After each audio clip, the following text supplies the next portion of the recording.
వర్తమానం వార్తలకు స్వాగతం. నేను మీ ఉదయ్ కుమార్. నేను మీ భాష. ఈరోజు వార్తల్లోని ప్రధానాంశాలు: యెమెన్ రాజధాని సనా లక్ష్యంగా వైమానిక దాడులు జరిపిన ఇజ్రాయెల్. మాజీ ఉపరాష్ట్రపతి జగదీప్ ధంకర్ గృహ నిర్బంధాన్ని తోసిపుచ్చిన అమిత్ షా. సీఎం రేవంత్ రెడ్డి ఓయూ పర్యటన, గృహ నిర్బంధంలో బీఆర్ఎస్ విద్యార్థి నేతలు. యూరియా కొరతపై కేంద్రం రాష్ట్ర నేతల మధ్య మాటల యుద్ధం. ఇరాన్ మద్దతు గల హౌతీ తిరుగుబాటుదారులు ఇజ్రాయెల్పై క్లస్టర్ బాంబులను ప్రయోగించిన కొద్ది రోజులకే నిన్న తెల్లవారుజామున యెమెన్ రాజధాని సనాపై ఇజ్రాయెల్ వైమానిక దాడులకు పాల్పడిందని స్థానిక మీడియా నివేదిక తెలిపింది. హౌతీల నేతృత్వంలోని అల్ మసీరా ఛానల్ కూడా ఈ దాడులను ధృవీకరించింది. గత కొంతకాలంగా రెడ్ సీలో, అడెన్ గల్ఫ్లో వాణిజ్య నౌకలపై హౌతీలు దాడులు చేస్తున్న విషయం తెలిసిందే. ఈ క్రమంలోనే ఇజ్రాయెల్ వైమానిక దాడులు జరపడం ప్రాధాన్యం సంతరించుకుంది. వాస్తవానికి హౌతీ దాడులు ఇజ్రాయెల్కు నౌకల భద్రతకు తీవ్ర ముప్పుగా మారింది.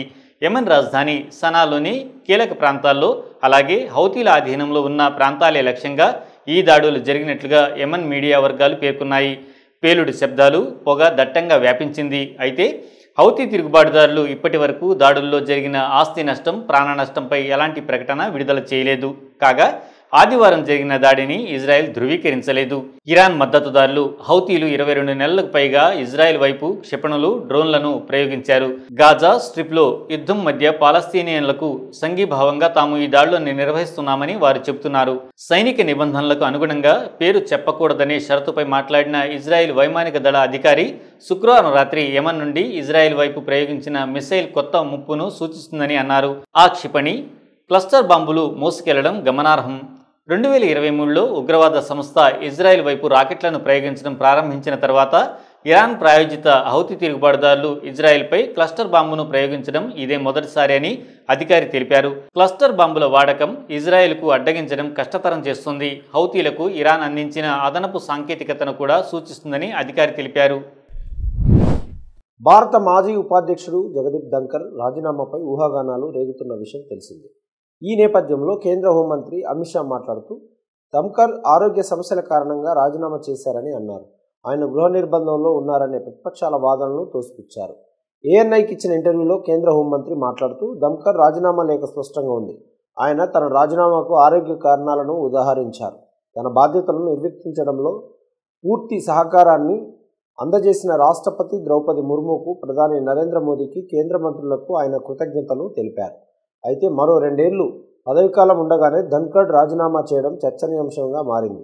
కొంతమంది ప్రతిపక్ష నాయకులు చెప్పినట్లుగా ధన్కర్ గృహ నిర్బంధంలో ఉన్నారా అని అడగ్గా ఈ విషయాన్ని మరీ ఎక్కువగా లాగొద్దు, కేవలం ప్రతిపక్షాల ఆరోపణల ఆధారంగా దీనిపై ఓ అంచనాకు రావడం సరికాదు అని అమిత్ షా స్పష్టం చేశారు. ధన్కర్ రాజ్యాంగబద్ధమైన పదవిలో ఉన్నారు. రాజ్యాంగం ప్రకారం తన విధులను నిర్వర్తించారు. వ్యక్తిగత ఆరోగ్య కారణాల వల్ల ఆయన రాజీనామా చేశారు. ఈ విషయంపై పెద్దగా ఆలోచించాల్సిన అవసరం లేదని షా అన్నారు. ఈ మేరకు హౌస్ అరెస్ట్ వార్తలను తీవ్రంగా ఖండించారు. ఉపరాష్ట్రపతి రాజీనామాతో పాటు నిశ్శబ్దం పాటించడం దేశ చరిత్రలో ఇదే మొదటిసారి అని కాంగ్రెస్ నాయకుడు జయరాం రమేష్ అన్నారు. లోక్సభలో ప్రతిపక్ష నాయకుడు రాహుల్ గాంధీ కూడా కేంద్రాన్ని విమర్శించారు.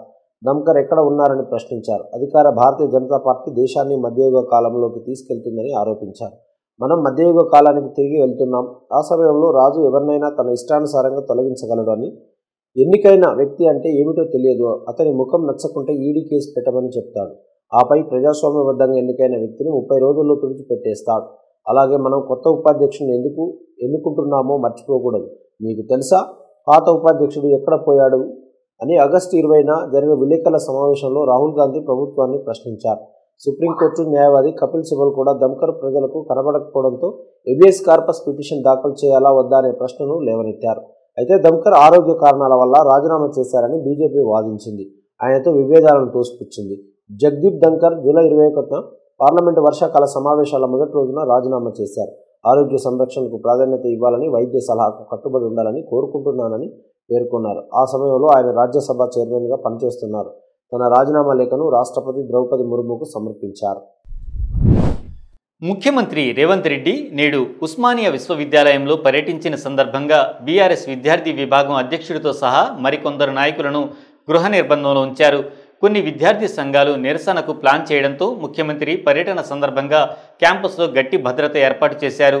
పోలీసులు విద్యార్థి నాయకులను ముందస్తు అరెస్టులు చేసి ఏ నిరసననైనా విఫలం చేయడానికి క్యాంపస్లో ఇనుప కంచె వేసినట్లు సమాచారం. కాగా 1200 మంది విద్యార్థులకు వసతి కల్పించే నిమిత్తం 80 కోట్లతో నిర్మించిన 2 కొత్త హాస్టళ్లను ముఖ్యమంత్రి ప్రారంభించారు. 10 కోట్ల వ్యయంతో నిర్మించిన డిజిటల్ లైబ్రరీ రీడింగ్ రూమ్ను కూడా ఆయన ప్రారంభించారు. గిరిజన సంక్షేమ శాఖ ఆర్థిక సహాయంతో మరో 300 మంది విద్యార్థులకు వసతి కల్పించడానికి మరో 2 హాస్టళ్ల నిర్మాణానికి కూడా సీఎం శంకుస్థాపన చేశారు. ముఖ్యమంత్రి తెలంగాణ విద్యారంగంలో మార్పులకు ప్రభుత్వం ప్రణాళిక అనే అంశంపై ఓయూ క్యాంపస్లోని ఠాగూర్ ఆడిటోరియంలో ప్రొఫెసర్లు విద్యార్థులను ఉద్దేశించి ప్రసంగించారు. సీఎం రీసెర్చ్ ఫెలోషిప్తో పాటు విదేశీ పర్యటనలకు వెళ్లే విద్యార్థులకు ఆర్థిక సహాయం అందించే పథకాన్ని కూడా ఆయన ప్రారంభించారు. గత 20 ఏళ్లలో ఉస్మానియా విశ్వవిద్యాలయ క్యాంపస్ను సందర్శించిన మొదటి ముఖ్యమంత్రి రేవంత్ రెడ్డి కావడం గమనార్హం. మరోవంక భారత రాష్ట్ర సమితి విద్యార్థుల అరెస్టులను ఖండించింది. బీఆర్ఎస్ నాయకుడు మాజీ మంత్రి హరీష్ రావు అరెస్టులను ప్రజాస్వామ్య విరుద్ధం, అనాగరికమని అభివర్ణించారు. వారిని వెంటనే విడుదల చేయాలని డిమాండ్ చేశారు. ఒక్క విద్యార్థికైనా పోలీసు లాఠీ తగిలితే తెలంగాణ సమాజం చూస్తూ ఊరుకోదని హరీష్ రావు హెచ్చరించారు. విద్యార్థులు మాత్రమే కాదు, మొత్తం తెలంగాణ ముఖ్యమంత్రి రేవంత్ రెడ్డి చేసిన తప్పుడు వాగ్దానాలకు ఆయనను బాధ్యులను చేస్తుందని ఆయన అన్నారు. మొత్తం తెలంగాణ సమాజం నిషేధ ఉత్తర్వుల కింద ఉంచారా అని ఆయన ప్రశ్నించారు. ప్రజాస్వామ్య పాలనను 7వ హామీగా అభివర్ణిస్తూనే రేవంత్ రెడ్డి అత్యవసర పరిస్థితిని తిరిగి తెచ్చారని ఆయన ఆరోపించారు. మాజీ ముఖ్యమంత్రి కేసీఆర్ ఇచ్చిన ఉద్యోగాలకు మాత్రమే రేవంత్ రెడ్డి నియామక పత్రాలు జారీ చేశారని బీఆర్ఎస్ నాయకుడు ఆరోపించారు. కేసీఆర్ హయాంలో ఓయూలో పునాది వేసిన నిర్మాణాలను ప్రారంభించడం తప్ప 22 నెలల్లో మీరు ఏమి చేశారు? మీరు ఉద్యోగ క్యాలెండర్ను నిరుద్యోగ క్యాలెండర్గా మార్చారు. మొదటి సంవత్సరంలోనే మీరు వారిని 2 లక్షల ఉద్యోగాలతో మోసం చేశారు. నిరుద్యోగ భృతి పేరుతో వారిని మోసం చేశారు. 22 నెలల్లో 10,000 ఉద్యోగాలు కూడా ఇవ్వకుండా మీరు 60,000 ఉద్యోగాలు ఇచ్చారని తప్పుడు ప్రచారం చేస్తున్నారు అని ఆయన అన్నారు. తెలంగాణ అంతటా అది కూడా ఖరీఫ్ సీజన్లో యూరియాకు తీవ్ర కొరత ఏర్పడడంతో రాష్ట్రం కేంద్రం మధ్య అనాలోచిత మాటల యుద్ధం మొదలైంది. వేలాది మంది రైతులు రాజకీయాల సుడిగుండంలో చిక్కుకుని అవసరమైన ఎరువుల సరఫరా కోసం కష్టపడుతున్నారు. తెలంగాణ ప్రభుత్వం తగినంత నిల్వలను అందించడంలో విఫలమైనందుకు కేంద్రాన్ని నిందిస్తుండగా కేంద్ర ప్రభుత్వం మాత్రం అవసరానికి మించి రాష్ట్రానికి యూరియా అందించామని నమ్మబలుకుతోంది. భారతదేశంలో చౌకైన విస్తృతంగా ఉపయోగించే ఎరువు యూరియా మాత్రమే. ఇది ఆహార ధాన్యాల ఉత్పాదకతను పెంచడంలో కీలక పాత్ర పోషిస్తుంది. సాధారణ సరఫరా ఇకపై కనిపించకపోవడంతో లేదా ఉద్దేశపూర్వకంగా అంతరాయం కలిగి ఉండడంతో తెలంగాణ అంతటా రైతులు క్యూలో నిలబడి పంపిణీ కేంద్రాల వద్ద గంటల తరబడి ఖాళీ చేతులతో ఇంటికి తిరిగి వస్తున్నారు. ఈ విషయమై మహబూబ్ నగర్ జిల్లాకు చెందిన రైతు చంద్రశేఖర్ మీడియాతో మాట్లాడుతూ తను 5-10 ఎకరాలు సాగు చేస్తున్నప్పటికీ తనకు తగినంత యూరియా లభించలేదని అన్నారు. రైతులు యూరియా కోసం పొడవైన క్యూలలో నిలబడవలసి వస్తుంది. బయో ఎరువులు ప్రత్యామ్నాయం కానీ వాటి సరఫరా కూడా పరిమితమని ఆయన అన్నారు. కేంద్రం దిగుమతులను పెంచాలని సూచించారు. రాజకీయ నిందలకు బదులుగా రైతులు చాలా నష్టపోతున్నందున కేంద్ర రాష్ట్ర ప్రభుత్వాలు సంయుక్తంగా కొరతను పరిష్కరించాలని ఆయన అన్నారు. చిన్న రైతు ఆదిత్య మేకల మాట్లాడుతూ యూరియా కొరత తన గ్రామంలోని చాలామందిని సేంద్రియ వ్యవసాయం వైపు మళ్లించిందని అన్నారు. ఎగుమతి మార్కెట్లను ఉపయోగించుకోవాలనే ఆశను వ్యక్తం చేస్తూ రైతుల అవసరాలను నిర్లక్ష్యం చేసినందుకు 2 ప్రభుత్వాలను నిందించాడు. పరిశ్రమ వర్గాలు కూడా సంక్షోభాన్ని హైలైట్ చేశాయి. అగ్రిఫ్రెండ్ సీఈఓ విజయ్ రాష్ట్రంలో 30% కొరత ఉందని అంచనా వేసి చైనా, వియత్నాం, కంబోడియా, యుఏఈ వంటి దేశాల మార్కెట్ల నుండి వెంటనే దిగుమతులు చేసుకోవాలని పిలుపునిచ్చారు.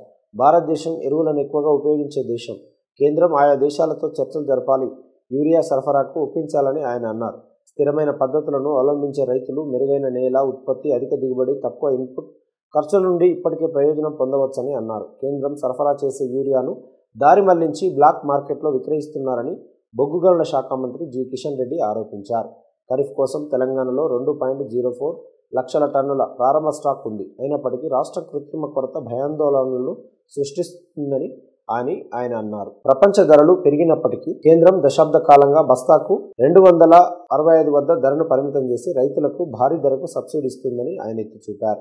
రాష్ట్రంపై వచ్చిన ఆరోపణలను ప్రతిఘటిస్తూ తెలంగాణ పరిశ్రమల మంత్రి డి శ్రీధర్ బాబు రాష్ట్ర ప్రభుత్వం నిరంతరాయంగా సరఫరాను చేస్తుందని రైతులకు హామీ ఇచ్చారు. యూరియా కొరత ఉండదు. ప్రతిపక్ష పార్టీలు రైతులను తప్పుదారి పట్టించడానికి నిరాధారణమైన వాదనలను వ్యాప్తి చేస్తున్నాయి. ప్రభుత్వం వారితో గట్టిగా నిలుస్తుందని ఆయన తన ఎక్స్ హ్యాండిల్ పోస్టులో అన్నారు. హైదరాబాద్, న్యూఢిల్లీ మధ్య ఆరోపణలు వేగంగా పెరుగుతున్నందున తెలంగాణ రైతులు పొడవైన క్యూలలో అల్లాడుతున్నారు. తగినంత యూరియా సరఫరా లేకపోవడంతో పోరాటం చేయాల్సి వస్తుందని, విత్తే కాలం ప్రారంభమైనందున సకాలంలో పరిష్కారం చాలా కీలకం. పంట దిగుబడికి మాత్రమే కాకుండా వారికి మద్దతు ఇవ్వడానికి ఉద్దేశించిన వ్యవస్థపై రైతుల విశ్వాసాన్ని పునరుద్ధరించాలని నిపుణులు అంటున్నారు. ఈ వార్తలు ఇంతటితో సమాప్తం. లైక్ చేయండి, షేర్ చేయండి, సబ్స్క్రైబ్ చేయండి. మరిన్ని విశేషాలతో మళ్ళీ మీ ముందుంటాం. అంతవరకు సెలవు. ధన్యవాదాలు.